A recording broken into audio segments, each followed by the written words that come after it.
Fala aí pessoal, tudo bem? Vamos aí mais um vídeo aí da nossa série Identificando Componentes da Placa de um Smartphone. No vídeo passado nós falamos um pouco da memória NAND, né? Ou Flash NAND, memória eMMC. E hoje nós vamos pegar aqui a sua companheira, que é a CPU. A CPU nada mais é do que o principal componente da placa de um smartphone. A CPU é o processador, né? É o mestre dos mestres. Em toda a comunicação master-slave, é sempre o mestre é a CPU e os escravos são os demais componentes ou periféricos. Então, sem CPU, nada acontece, né? Vamos lá, vamos pegar ela aqui no esquemático, falar um pouquinho sobre, identificar aqui a partir do layout. A nossa CPU está identificada aqui como UCP3000. O CP3000, vamos pegar em forma esquemática, vamos colocar aqui, o CP3000.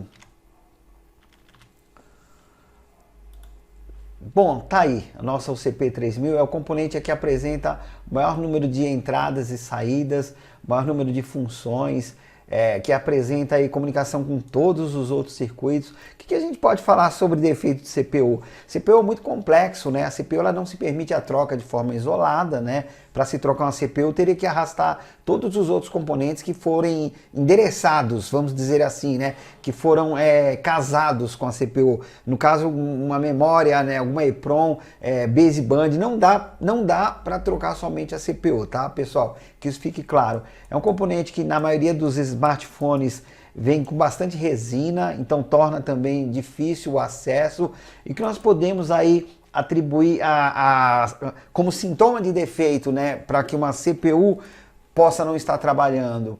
Bom, eu poderia pensar na fonte de alimentação quando eu tenho um aparelho que não apresenta curto, mas ao pressionar o botão Power, eu tenho um consumo muito baixinho, né? Muito baixinho e volta. Geralmente os defeitos de CPU, o consumo se apresenta dessa forma, tá bom? Não é 100% assim, mas é muito comum que aconteça esse tipo de comportamento. O que a gente pode medir CPU? Bom, o que eu indico para vocês medirem para provar as funções de uma CPU é a malha de feedback.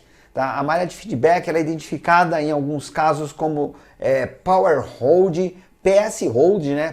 Power Supply Hold, FB também seria feedback. É uma malha que a CPU, depois de receber todas as alimentações e de já ter se comunicado com a NAND é o componente da aula passada, né? Ela dá como retorno mesmo para que o PMIC continue a sustentar as alimentações. Então a malha de feedback, a malha P-Hold ou Hold Key ou PS Hold seria aí um ponto interessante para teste. Tá? Caso vocês precisem medir além, aí vocês têm que identificar quais as alimentações da CPU.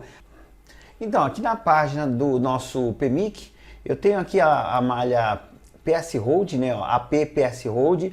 AP seria processador de aplicações, né? Aqui a seta indica que é um pulso digital, é uma malha de 1.8 volts, mas vem através de uma comunicação digital, que é o feedback. Vocês podem testar aqui no TP4004, que é um test point. A partir dessa PS Hold, confirma-se que os buck, né, foram alimentados, que a NAND se comunicou. Os buck, vocês vão ver essas linhas que contêm bobinas, né, são saídas de PMIC também. Então ela vai com alimentação a 1.15, 1.15, 1.3, 2.1. Elas saem de PMIC para alimentar a CPU e na malha VSense vem uma espécie também de retorno que é para poder continuar tendo um chaveamento.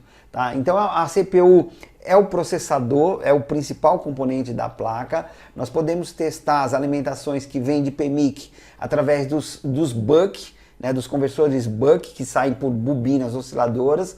Aí nós podemos pegar a malha de feedback, que é PS Hold, que é como uma espécie de resposta, né, que diz, né, que a CPU está aí apta a continuar com o trabalho dela.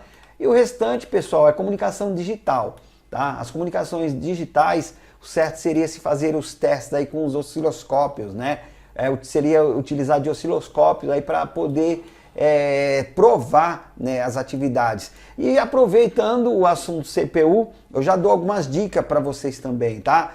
Uma dica muito importante é que vocês têm que sempre considerar na hora de fazer as análises ou os diagnósticos por defeito, é que malhas digitais, elas não demandam altas correntes. Então, quando vocês têm uma suspeita de uma malha que está se comunicando de forma digital com a CPU, e essa suspeita tem a ver com curto ou fuga, e aí vocês pensam no efeito Joule, né, de provocar uma situação onde a corrente faça o componente desprender calor, não façam isso nas malhas digitais. Essa é a dica, tá? Não alimente malhas digitais com a intenção de provocar efeito Joule, né, para desprender calor, porque isso pode danificar mais ainda o bloco da CPU. A CPU, ela pode aquecer, porque faz parte ali da forma como que ela recebe a corrente, e de repente esse aquecimento pode camuflar o verdadeiro defeito também, tá? Então, malhas digitais, a dica é: não alimentem com a intenção de provocar efeito Joule. Pessoal, para quem chegou nesse vídeo agora, né, e não viu os anteriores, neste vídeo eu não estou ensinando a interpretar o esquema elétrico, nem a identificar defeitos a partir de medições, tá? Eu acrescento algumas informações para que o vídeo fique um pouco mais completo. A intenção aqui é apresentar os componentes da placa, tá bom? Tem vídeos anteriores a esse, onde cada aula eu apresento um componente, falo um pouquinho dele. E depois nós temos aí outros tipos de vídeos aí no canal, que aí pode estar tratando algum defeito, análise, interpretação de esquemas elétricos, aí eles vêm com outro formato. Esse é para que vocês apenas, principalmente para o técnico que está começando, que ele saiba identificar e diferenciar um componente do outro, sabendo aí a sua aplicação prática e um pouquinho dos testes, tá bom? Então, mais uma vez, obrigado aí por vocês assistirem até aqui. Até o próximo vídeo e tamo junto!